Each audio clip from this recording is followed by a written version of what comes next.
All right, everybody, we are now going to jump into phase 2 of At This Moment I Am. We've got our vocabulary. It's still the same.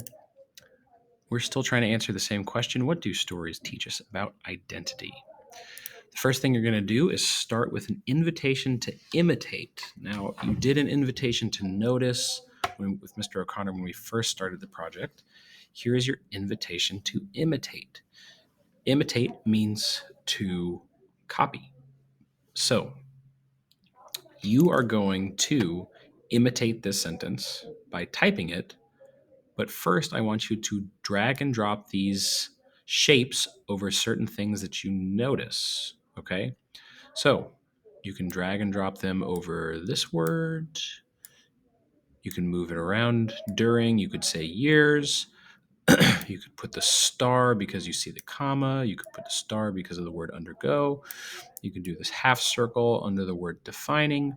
Whatever you want to do to highlight or show that you are thinking about certain things in the sentence.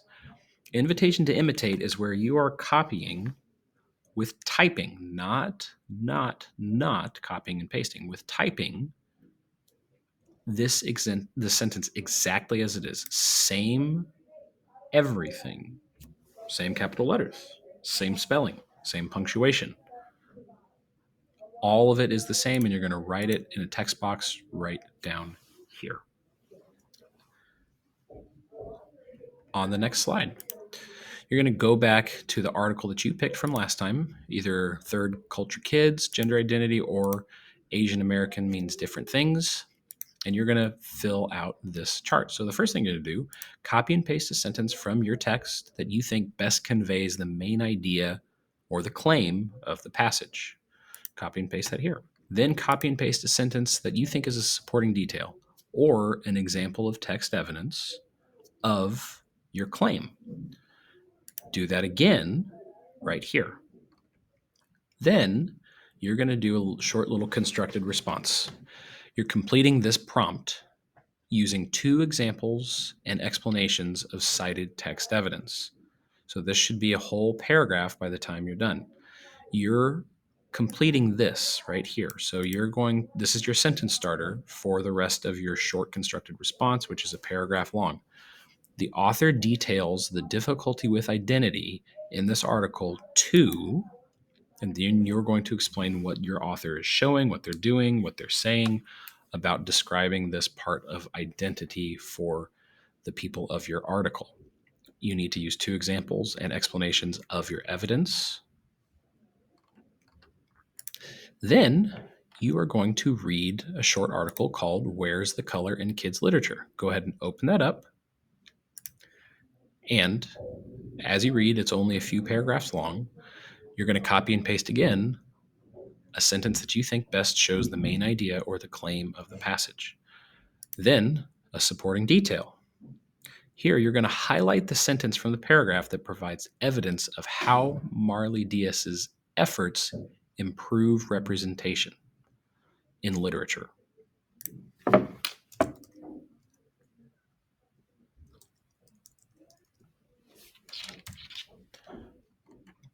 Then the problem Marley is trying to solve is caused by what? So this is kind of cause and effect.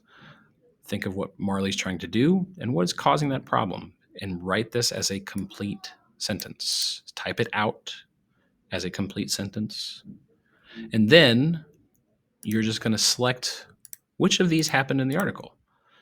Yes or no. Did this happen? Yes or no. Did this happen? Yes or no. Did this happen? Yes or no. Then you're going to go back to some characterization and identity information in Amplify. And we're going to look at you're going to pick one of the doctors, Dr. Carroll, Dr. Agramonte, Dr. Lazier, and you're going to do a few things reading this evidence about these characters. So drag and drop, which one did you do? And whenever you see one of these yellow things, please drag and drop it over the one that you picked. So I know when I look at it. You're then going to read through the doctor that you want, and you're going to highlight key fast words, feelings, actions, what they say and what they think, or words that tell you about those things. And the words that you're looking for are words that tell you about these doctors' personality, and I wrote character, but let's change that to identity. That's what it was supposed to be. You're going to synthesize that down here and describe and explain the identity of your chosen doctor by doing these things. So you highlight in here these words about fast that tell you about the doctor's identity, and then list them. If you think one is, I don't know, whatever examples. If you think one is a fast runner, if you think one, and then they are also um, a carpenter and they are also hardworking, you would list those traits right here, whatever you think they are, and then in 5 sentences, sorry, 3 to 5 sentences, you are going to describe what it would be like to work with the doctor you picked on a project for class. So I think working with Dr. Carroll on a project in class would be like this because he does this and he does this, and that's how we would get our project done. Slide 8. You are going to start filling in this identity web. All of these boxes can be copied and pasted and moved around. You can add more. You should have 2 to 3 boxes for each one. So you're going to answer, or you're going to start to kind of brainstorm parts of your identity. Now, you can go back to slide 1 where we had those 15 descriptors of identity where it talked about nationality, citizenship, religion, politics, family, culture, food, all that kind of stuff. You can put those in the white circles. So you just type it in here. You could say culture. And then describe, what does culture mean for you? It's going to mean different things for different people. So if your culture is music with your family, then that's perfect. That's what you write. So it's whatever culture is to you, it's whatever religion is to you, politics are to you, family is to you, any of those things. And you're going to add more if you need to, copy and paste, do another box right next to it, and you should have all of this filled out, at least 2 for each circle. So 2 boxes for every 1 yellow circle. Or sorry, 2 yellow boxes for every 1 white circle. And please, please put your name in the middle. If you need any questions to help you understand this, do your friends see you as these things that you described? Does your family? Do you see yourself as this and you're not sure where it came from?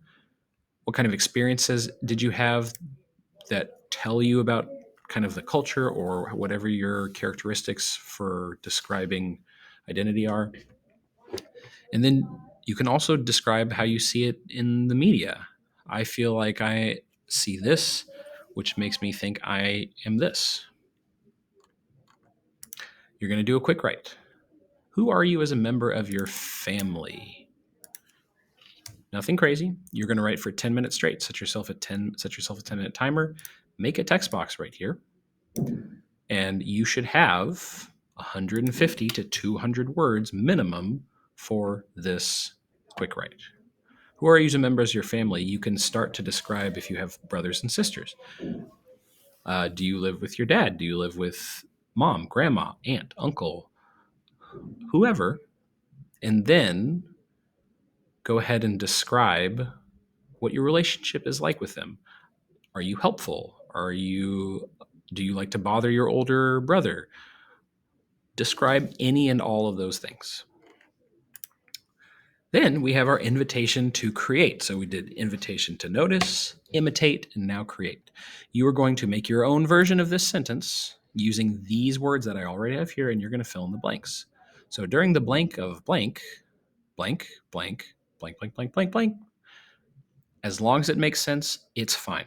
But it should follow the rhythm, and you have to keep the words that I already have there. Okay? Keep the commas, keep the periods, keep the INGs for those words too. Next, We are going to make a self portrait when I get back, and you are going to list in each descriptor 3 to 5 words that tell or describe about that part of your identity. So, your physical parts of your identity: hair color, eye color, height, all that kind of stuff. Your emotional states: do you love to laugh? Do you love to cry? Do you love to get angry? Do you often get angry? Tell us about your personality. Are you funny? Are you serious? What kind of cultural things are you connected to? Describe those. Food: is food important to you? Language. And then physical is down here. That's supposed to be other. Now, for each one, you pick one of those and describe it with a simile. So, your physical traits: if you have blue eyes, and you cannot use this, but you could say, my eyes are as blue as the sky. That would be a simile that you would write. Your emotions: I am as happy, not as happy, sorry. It's a metaphor. I am a hyena, because hyenas laugh all the time. Again, you cannot use my examples. And I'm going to change these. We're just going to do similes and metaphors all the way down. So, simile, metaphor, all the way down. Self portrait prep part 2. You're just answering these questions. I am a student who, talk about things you like in school. What do you need from your teachers? What kind of tools and strategies do you like to have that help you? Do you like working on paper and computer? Do you like having things organized in a certain way? Do you like color coding? Do you like using manipulatives to count things out in math? What kind of things do you need from your friends? Do you like when friends talk to you? Do you like when friends leave you alone? Do you want certain friends to check on you all the time? Do you want to talk for a week and then not talk for a week? What do you want from your friends? And the same thing from your family. You are leaving your self portrait blank. We are doing something special with it when I get back. And that is how you complete phase 2.